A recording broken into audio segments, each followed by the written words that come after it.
Greetings everyone, I am Rahul Mishra. Today I will be talking about legal and privacy issues related to computer forensics. Now before discussing about the issues, let's just recall what is computer forensics.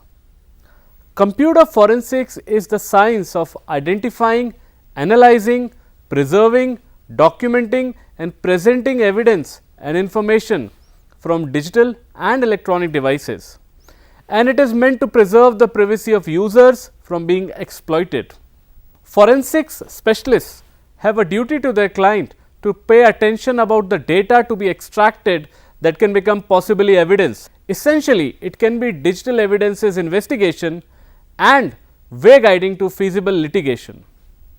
Computer forensics has always been a field which is growing alongside technology.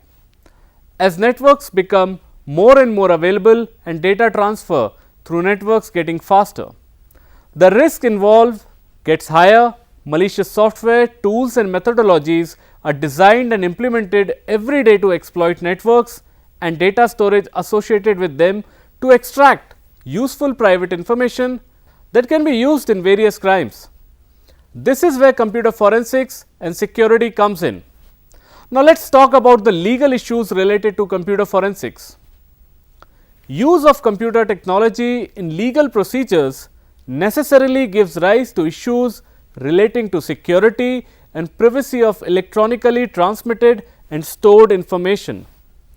Often in the course of a legal matter, information of a personal nature is disclosed, such as business, family or medical details.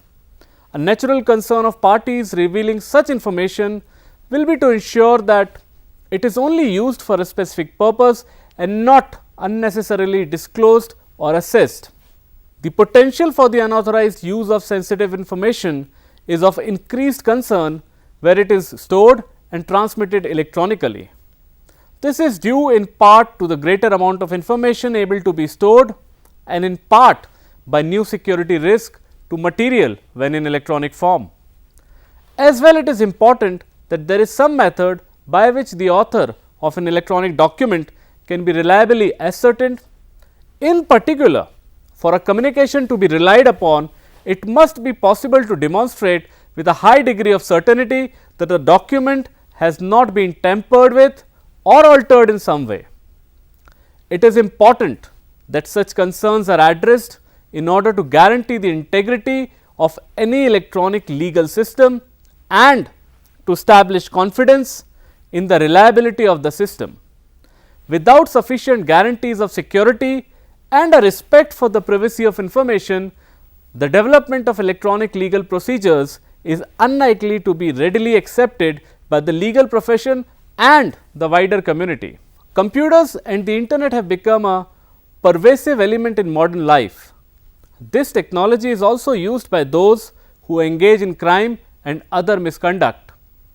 Effective investigation of these offences requires evidence derived from computers, telecommunications and the internet. The need for digital evidence has led to a new area of criminal investigation, computer forensics. Forensic investigators identify, extract, preserve and document computer and other digital evidence. This new field is less than 15 years old and is rapidly evolving. Education in this field has focused largely on its technical aspects. However, there are significant legal issues and ethical problems that investigators must deal with. Failure to follow proper legal procedure will result in evidence being ruled as inadmissible in court. As a result, a guilty criminal might go free. Failure to behave in an ethical manner will erode public confidence. Investigators must have working knowledge of legal issues involved in computer forensics. They must know what constitutes a legal search of a standalone computer as opposed to a network. What laws govern obtaining evidence and securing it to the chain of evidence is not compromised. What telecommunications may lawfully be intercepted or examined after they have been received. What legally protected privacy rights employees and other individuals possess. Because computer forensics is such a new field, investigative and legal norms are just now emerging. Little has been written about the legal requirements for admissibility of computer forensics evidence or about the ethical and regulatory issues related to this new field. First, we will examine the admissibility of evidence in a criminal prosecution, both with and without search warrant. The balance between the individual's right of privacy and the government's right to violate the privacy by searching and seizing property is defined as warrant. It is in frequent use in law enforcement today, as police searches and seizures must comply with its requirement. The magistrate may issue a search warrant if he or she is convinced that probable cause exists to support a belief that evidence of a crime is located at a premises. The officer must prepare an affidavit that describes the basis for probable cause, and the affidavit must limit the area to be searched and evidence searched for. The warrant thus gives the police only a limited right to violate a citizen's privacy. If the police exceed the limited right, or if a warrant is required but the police have not first obtained one, then any evidence seized must be suppressed. Suppressed evidence may not be used in court. In many cases, the criminal charges will be dismissed even though the guilt of defendant is clear. In a traditional, old-fashioned case, a detective would receive information from a reliable informant that contraband, which essentially means goods that have been exported or imported illegally, for example drugs, was located at a premises. The detective would prepare a statement describing the informant's reliability and that the informant had recently observed drugs at the premises. The detective would take the affidavit to a judge who would determine whether probable cause existed. If that determination was positive, the judge would sign the search warrant authorizing the detective to search for and seize a specific type and quantity of drugs at that premises. The detective would then go to the location and execute the warrant. However, in a computer forensics case, there is added complexity. The contraband might consist of child pornography or records of drug sales. This information might be located on a laptop computer, but it might also be located on a network server in another state or in a foreign country. The information might be located on a hard drive or a CD. The contraband information might be very difficult to recognize. It could be encrypted, misleadingly titled, or buried among a large number of innocent files. It could take considerable amount of time to identify the contraband. As noted above, a search warrant gives only limited authority to the police to search. The search should be no more extensive than necessary, as justified by probable cause. Thus, if the probable cause indicates that the contraband is located in a file on a CD, this would not justify seizing every computer and server on the premises. The extent of the search is tailored to the extent of the probable cause. If the police wish to seize a computer and analyze it at a later time, the probable cause statement should demonstrate the impracticality or danger of examining the computer on the premises, hence the need to confiscate it and analyze it off-site. A new question facing law enforcement is when to notify the target of a search. Normally, the target is notified at the time a physical search is made. However, after certain updation in the law enforcement may now delay notification of the target for up to 90 days, with another delay possible upon showing of a good cause. In order to obtain authority for delayed notification, an investigator must show a need for the delay, such as danger to the life or safety of an individual, risk of flight from prosecution, witness or evidence tampering, or that immediate notice would seriously jeopardize an investigation. Another legal issue in computer forensics cases is how much time the police may have to analyze a computer after seizing it. Usually the police is given 10 days after issuance of the warrant to serve it. But there is nothing in the rule about how long the police may keep and analyze the computer. There was a case where a magistrate issued a warrant on condition that the police complete their examination of the computer within 30 days. When the police took 2 days longer than the allowed time, the court suppressed child pornography evidence obtained after the deadline. As a practical matter, the search of a computer in police custody should be done as quickly as possible. This is especially important if the computer is needed for the operations of business. Searching without a warrant. Usually for conducting a search and seizure in an area, the police needs a warrant, but there are certain cases or situations where a search can be conducted without a warrant. However, the reason must be admissible to the court. A search warrant is not needed if the target does not have reasonable expectation of privacy in the area searched. For example, the owner of a computer has a reasonable expectation of privacy in the information stored on that computer. However, if the computer owner transfers possession of the computer to a third party, for example for repair, that expectation of privacy may be lost because numerous repair personnel would then have access to the computer and its stored contents. Earlier non-computer cases suggest that when information is divulged, means make known to third parties, the expectation of privacy may be lost. The Supreme Court held that the expectation of privacy is lost when bank account information is divulged by the client, for example, revealing the OTP or one-time password. Cyber examples would include posting a message on an internet bulletin board or sending an email to a chat room. If circumstances suggest the sender had no reasonable expectation of privacy, then no warrant is required by the police in order to obtain that information. No warrant is needed when the target consents to a search of his or her computer.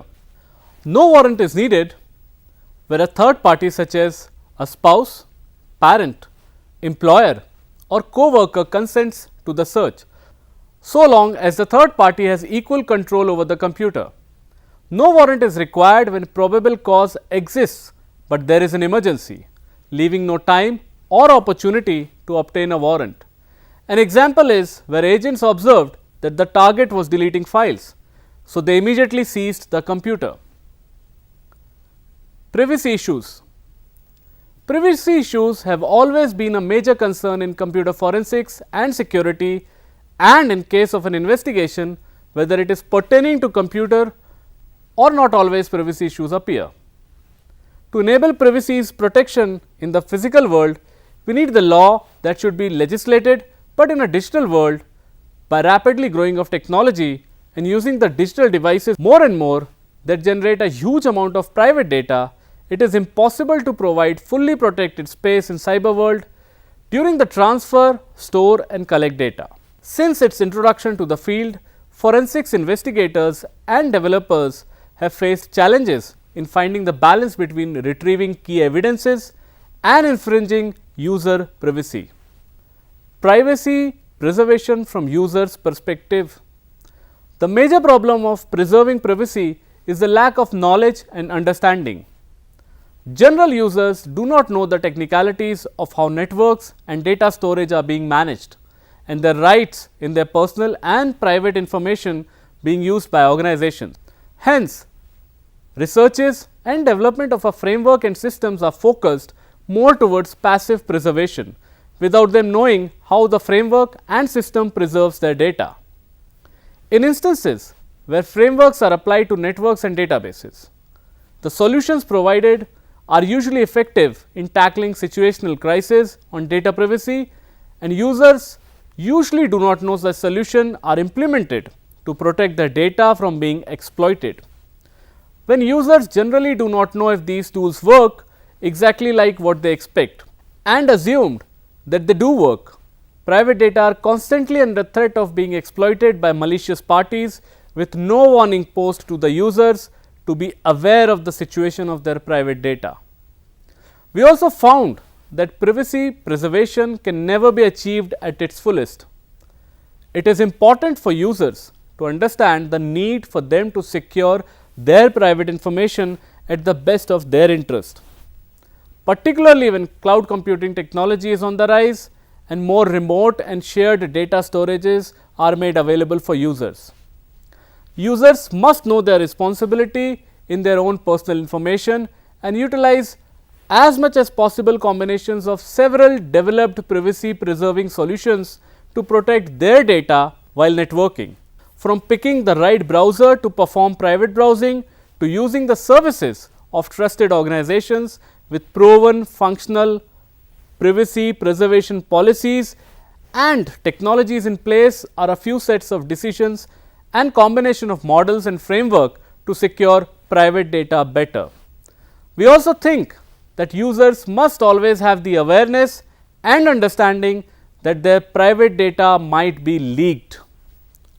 Users must always be prepared to face scenarios and seek solutions when such leaks happen, and know how forensics investigators perform investigation without further threatening their privacy in this regard.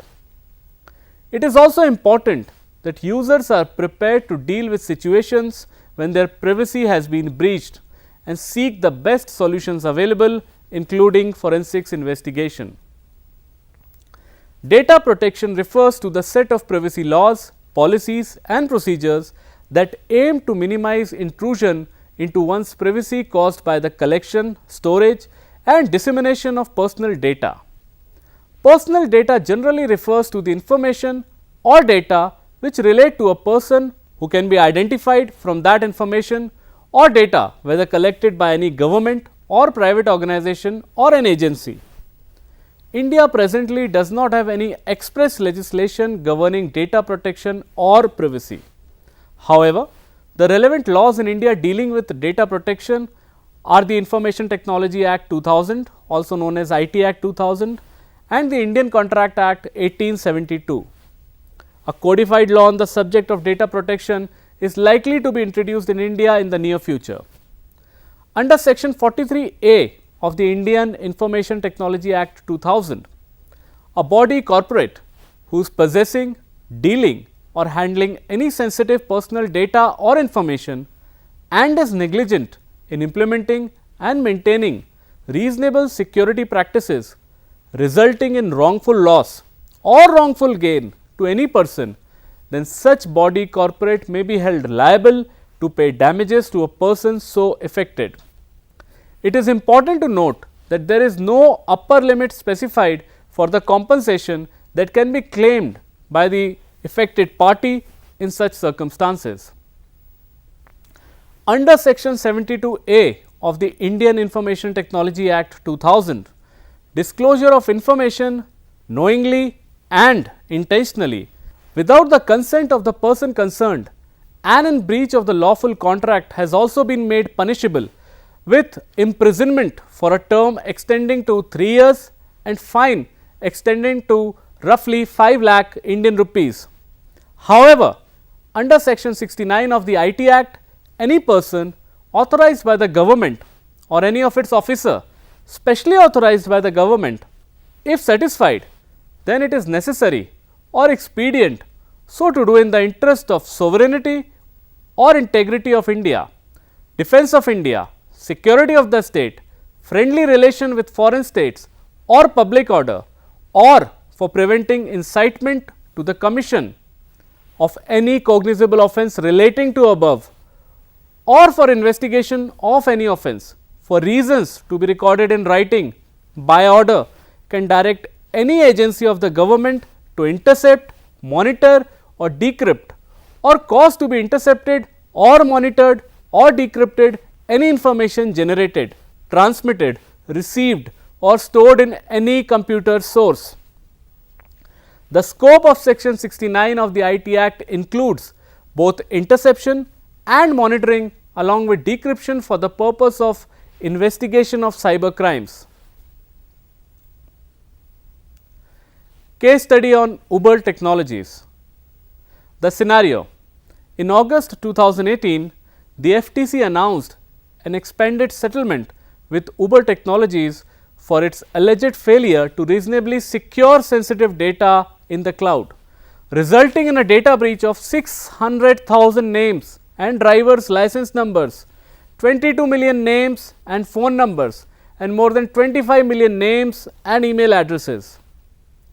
The settlement: the expanded settlement is a result of Uber's failure to disclose a significant data breach that occurred in 2016 while the FTC was conducting its investigation that led to the original settlement. The revised proposed order includes provisions requiring Uber to disclose any future consumer data breaches, submit all reports for third party audits of Uber's privacy policy, and retain reports on unauthorized access to consumer data. Second case study: Lenovo and Vizio. The scenario: in 2018, FTC enforcement actions led to large settlements with technology manufacturers Lenovo and Vizio. The Lenovo settlement related to allegations the company sold computers in the US with pre-installed software that sent consumer information to third parties without the knowledge of the users. With the New Jersey Office of Attorney General, the FTC also brought an enforcement action against Vizio, a manufacturer of smart televisions. Vizio entered into a settlement to resolve allegations it installed software on its televisions to collect consumer data without the knowledge or consent of consumers and sold the data to third parties. The settlement: Lenovo entered into a consent agreement to resolve the allegations through a decision and order issued by the FTC. The company was ordered to obtain affirmative consent from consumers before running the software on their computers and implement a software security program on preloaded software for the next 20 years. Vizio agreed to pay $2.2 million US, delete the collected data, disclose all data collection and sharing practices, obtain express consent from consumers to collect or share their data, and implement a data security programs. Cyber laws. Let us look into some important sections of the IT Act 2000. Section 43: penalty and compensation for damage to computer system, and so on. If any person without permission of the owner or any other person who is in charge of a computer system, computer network accesses or secures access to such computer system or computer network, downloads, copies or extracts any data, computer database or information from such computer system or computer network, including information or data held or stored in any removable storage medium, introduces or causes to be introduced any computer containment or computer virus into a computer system or computer network, damages or causes to be damaged any computer system or computer network, data, computer database or any other programs residing in such computer system, computer network,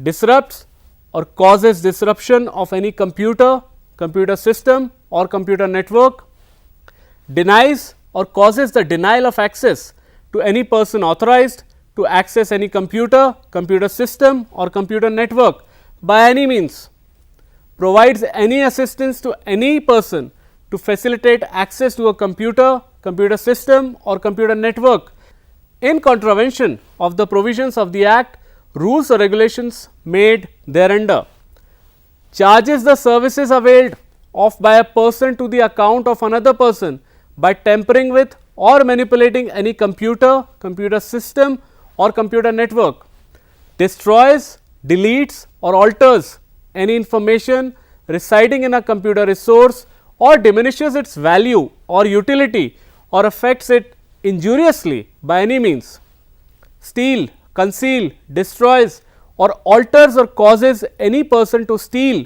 conceal, destroy or alter any computer source code used for a computer resource with an intention to cause damage. 43A.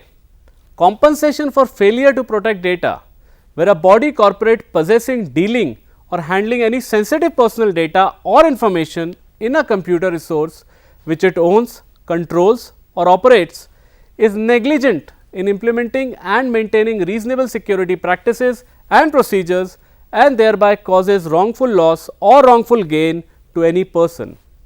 Such body corporate shall be liable to pay damages by way of compensation to the person so affected. Section 66D. Punishment for cheating by impersonation by using computer resources. Whoever by means of any communication device or computer resource cheats by impersonation shall be punished with imprisonment for either description for a term which may extend to 3 years and shall also be liable to fine which may extend to 1 lakh rupees. Section 66E. Punishment for violation of privacy. Whoever intentionally or knowingly captures, publishes or transmits the image of a private area of any person without his or her consent under circumstances violating the privacy of that person shall be punished with imprisonment which may extend to 3 years or with fine not extending 2 lakh rupees or with both. Section 66F. Punishment for cyber terrorism. Whoever with intent to threaten the unity, integrity, security or sovereignty of India or to strike terror in the people or any section of the people by denying or cause the denial of access to any person authorized to access computer resource or attempts to penetrate or access a computer resource without authorization or exceeding authorized access or introducing or causing to introduce any computer containment. Section 67A. Punishment for publishing or transmitting of material containing sexually explicit act etc. in electronic form. Whoever publishes or transmits or causes to be published or transmitted in the electronic form any material which contains sexually explicit act or conduct shall be punished on first conviction with imprisonment of either description for a term which may extend to 5 years and with fine which may extend to 10 lakh rupees, and in the event of second or subsequent convictions with imprisonment of either description for a term which may extend to 7 years and also with fine which may extend to 10 lakh rupees. 67B. Punishment for publishing or transmitting of material depicting children in sexually explicit act and so on in electronic form. Whoever publishes or transmits or causes to be published or transmitted material in electronic form which depicts children engaged in sexually explicit act or conduct or creates text or digital images, collects, seeks, browses, downloads, advertises, promotes, exchanges or distributes material in any electronic form depicting children in obscene or indecent or sexually implicit manner, cultivates, entices or induces children to online relationship with one or more children and on sexually explicit act or in a manner that may offend a reasonable adult on the computer resource or facilitates abusing children online, records in any electronic form own abuse or that of others pertaining to sexually explicit act with children shall be punished on first conviction with imprisonment of either description for a term which may extend to 5 years and with fine which may extend to 10 lakh rupees, and the event of second or subsequent conviction with imprisonment of either description for a term which may extend to 7 years and also with fine which may extend to 10 lakh Indian rupees. Section 67C. Preservation and retention of information by intermediaries. Intermediaries shall preserve and retain such information as may be specified for such duration and in such manner and format as the central government may prescribe. Any intermediary who intentionally or knowingly contravenes the provisions of subsection 1 shall be punished with an imprisonment for a term which may extend to 3 years and also be liable for fine. Section 68, power of controller to give directions. The controller may, by order, direct a certifying authority, any employee of such authority to take such measures or cease carrying on such activities as specified in the order if those are necessary to ensure compliance with the provisions of this act, rules or any regulations made thereunder. We will have a case study here. This was India's first BPO scam. The source in this case is Times of India. Life was good for John Verghese. The 31-year-old Pune resident had just returned from a holiday from Bangkok. Another Qualis was on the way to augment his loan taxi. Apart from his taxi business, John did other odd jobs elsewhere. Among a circle of young friends, mostly BPO employees in their 20s, newly acquired cars, fancy mobile handsets, handycams and jewelry were being flaunted. The present was great, the future bright. Suddenly, Pune police swooped. The rest of India and very soon the world awoke to India's first major e-banking fraud.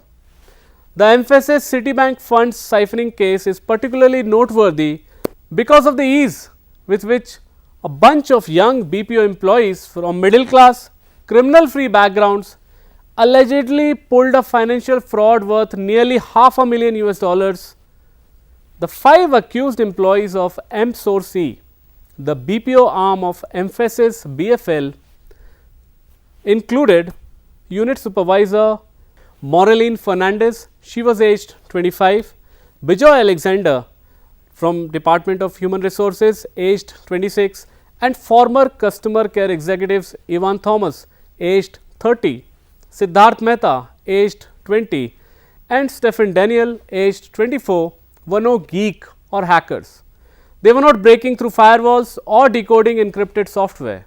Instead, they are said to have identified glaring loopholes in the Emphasis system, devised a modus operandi, roped in friends like John from outside, and executed the fraud over 4 months.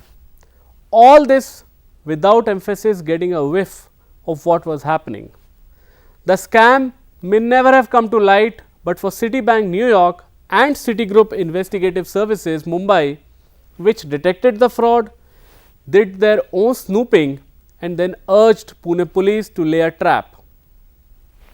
Emphasis Vice Chairman Sharon Tas said in an email interview from the US that there is no evidence of a breach or audit failure in the processes or systems employed by Emphasis and its client, as it happens to be a case of password or PIN sharing and compromise. However, in the light of this incident, we are conducting full external audits on processes and compliances. The Pune Cyber Cell, head by ACP Sanjay Jadhav, has revealed that even Citigroup realized the legal fund transfers had happened through Emphasis only when former employees spilled the beans after being nabbed by the police being the authorized e-banking service providers to Citibank. Emphasis M-Source employees were privy to confidential details of various account holders. The only pieces missing were the password or PINs which the prime accused in the scam, Marlene and Ivan, allegedly got by sweet talking 5 account holders. People seem to have given these PINs innocently. Once you give your house keys to the thief, there is bound to be havoc, says Jadhav. Having obtained the PINs, the group allegedly opened fictitious email accounts to divert e-banking fund transfer confirmations. Thus, the original account holders never got the confirmation they would have otherwise got in the event of funds transfer. Neither Citibank nor Emphasis detected anything amiss after the first legal transfer in November 2004. In March 2005, a series of rapid-fire wire transfers took place, with money being moved to about dozen bank accounts opened with the help of documents allegedly forged by John and co-accused Anand Kamawat, an ICICI home loans agent. John and Karmawat are among one of the 16 arrested in the case who are non-BPO employees and whose role was largely to facilitate the illegal accounts. However, Citibank finally smelt the rat. After at least one account holder complained, it alerted Citigroup Investigative Services in Mumbai, headed by Rajendra Bhagwat. Bhagwat's team in Mumbai immediately touched base with the recipient banks in Pune and confirmed the fraud. The Pune Police's cybercrime cell was alerted and a trap duly laid. On April 1st, Ivan and a co-accused, Shailesh Bhulevar, came to check about a transfer in a Rupee Cooperative Bank branch in Pune. The police immediately swung into action and detained the suspects. There have been a total of 16 arrests since that day, with investigations throwing up fresh details virtually every day. Many of the accused have been charged under the Section 67 of the IT Act 2000 and Indian Penal Code Sections 420 for cheating, 465, 467 and 671 for forgery, beside other sections. The police say they have recovered about rupees 8.5 lakhs from Ivan, says his lawyer Harshad Nimbalkar, who is also representing 3 other accused. We will decide our defense once the police frames the charge sheets. Whatever strategy the defense adopts and whatever the outcome of the case, one thing is for sure, it is bound to be avidly followed, and not just by the BPO industry. I would like to conclude here that legal and privacy issues in information security addresses the complex relationship between the law and the practice of information security. Information system security and legal compliance are required to protect critical government and corporate infrastructure, intellectual property created by individuals and organizations alike, and information that individuals believes should be protected from unreasonable intrusion. Organizations must build numerous information security and privacy responses into their daily operations to protect the business itself, fully meet the legal requirements and to meet the expectations of employees and customers.